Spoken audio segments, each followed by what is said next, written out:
चियाही बैठेली सासु बिरह बोलिया बोले बिरह बोलिया बोलेली हो।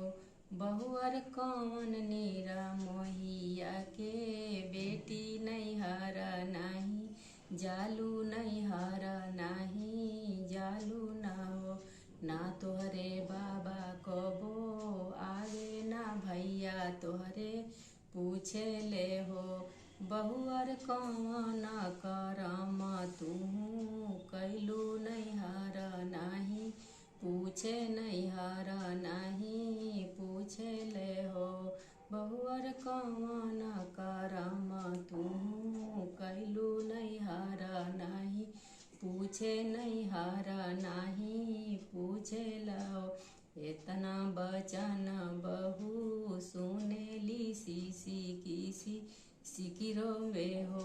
सासू बिना रे मायरिया के नैहर नैहर हो नहीं पूछे भौजियो नहीं पूछे लियो।